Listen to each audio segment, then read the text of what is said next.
Strategy, technology, demos, and stories from Adobe Consulting. This is the Experience Lab podcast. What's up, experience makers, and welcome to our brand new podcast. I'm Chris from Adobe Professional Services, where our mission is to make you the best experience maker that you can be. Today, I'm going to build on top of a YouTube video that we put out July 2024, so about 6 or 7 months ago now, about cart abandoned emails. Now, that video is 20 plus minutes long, goes into a ton of detail. Today, I'm just going to sort of play the hits for you and cover some of the big beats. And then I will link the video down in the description of this podcast episode so that you can go check it out if you want to. That video really started from a rant, and then we wrapped and wrote educational content around it. And the rant was really about unmotivated cart abandoned emails. That's just a blank email with a giant H1 tag that says, oops, you forgot something. Click here to return back to your cart. And it's extremely frustrating because I see cart abandoned emails that are done well that drive a metric ton of revenue for some organizations. And so knowing what you're leaving on the table just drives me nuts when I see that in my inbox. And so we made that video. And so today we're going to talk a little bit about some strategies and just a thought process to think through. So let's start with why they left. Everybody in today's day and age should have web analytics, whether it's Adobe Analytics or in Experience Platform, you're using customer journey analytics or something else. Whatever it is that you have, you should have the ability to measure what your customers are doing on your website. Whether they're known or unknown, doesn't matter for this example. What I want you to do is take a close look at your checkout funnel. And we're going to keep this simple. All I want you to do is look at each step of checkout. So build yourself a little funnel in whatever your tool is. And I want you to go from product addition to cart view to clicking the checkout button to each stage of checkout, all the way up to the payment page, all the way up to hopefully the order confirmation page. And what I want you to look at is where they jumped ship.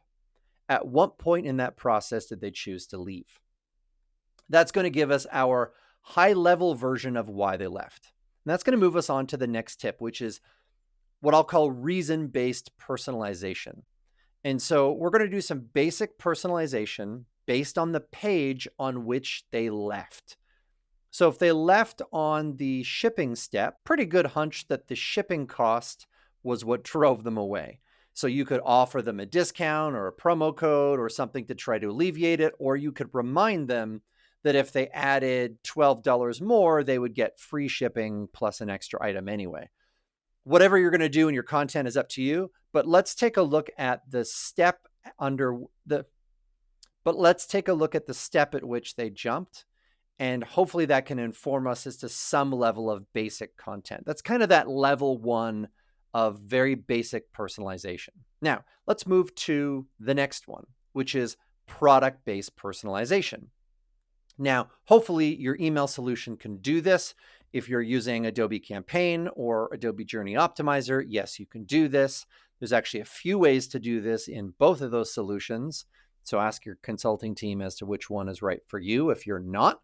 And a lot of other tools can do this as well. And the basic idea, of course, is to show the items that they left behind in their cart. Hopefully that will remind them to go back or show them what they were here for in the first place. And so for the next one, number 4 of 5 that I'm going to talk about, I actually think this is a lot more important.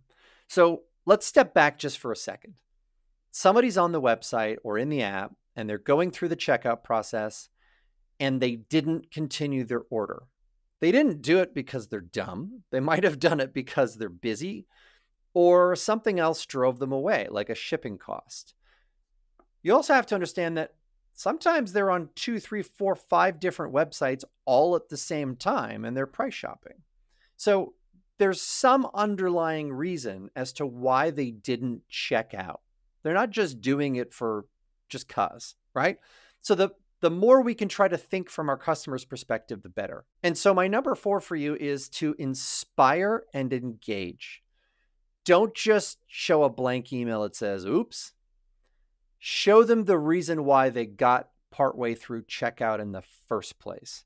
Make them hungry for what they left behind. Now, Obviously, if you're in the food or grocery business, I want you to literally make them hungry. I want you to show the best shots of your food that you have. If you're in the travel business, I want you to show the best shots of the vacation experience. I want you to allow your customer to see the experience they're missing out on, and that will motivate them to want to go check out. A reminder is not enough. They obviously left for a reason. So unless you address that reason or overcome it with desire, you're unlikely to get them to finish checkout. Now, sometimes you know the items they have in cart, or you've got a very niche brand. So I do grocery, and so I can show food, and it's a given. Sometimes it's harder. If you're in like a big box retail store, you sell everything. And so a little tip for you is to try to focus on what the customer experience of shopping with you is like. Show pictures of customers shopping in your retail experience. Show items from your top 3 or 4 categories. Back when I was a customer in fashion retail, dresses, shoes, handbags, those were always the top 3. And so showing items from those categories was a pretty safe bet that I was going to show them something that might appeal to them. And so you can kind of get a little bit more general, but you can still show something. Those lifestyle images of your customer engaging with your product or your brand are a heck of a lot better than just a blank email. You don't have to get this perfect. You just have to do something. I beg of you, do something. Number 5 of 5, which is test and iterate. So we're going to try to figure out why they left. We may do some reason-based personalization. We may do some product personalization. We're going to do our best to inspire and engage along the way. And with all of those things, they may sound obvious, but we're still not going to get it perfect. We're not going to get every element right on the first try.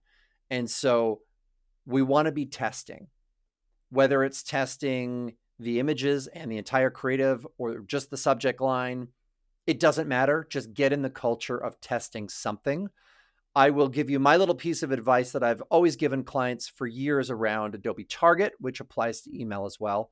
I call it the 12-foot rule.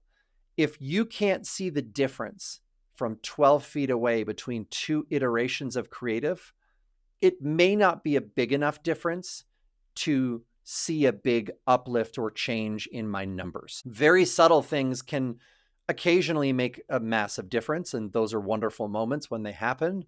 But more often than not, the ones that really drive big numbers are the moments where you made a major change and you happen to hit on just the right thing. And those moments will often pass the 12-foot rule. So the overarching message of this, if you kind of think back as to everything I've just told you, is to focus on the solutions, not just reminders. A reminder is not going to drive a ton of revenue into your business. But if you focus on solving the reason why they left, or delivering desire or hunger that's hard to resist, then you're definitely going to see an uplift in your numbers, or at least I sure hope so. And if you're not, you can test and iterate and you can find your way there. In the comments, I'd love for you to let me know what you want to hear about in the rest of these episodes. Do you want more content like this? Do you want something more technical? Do you want something else? Leave us a message. We'd love to hear them. In the meantime, I'm Chris from Adobe signing off. And remember, don't just make it work, make it an experience. This has been the Adobe Experience Lab podcast.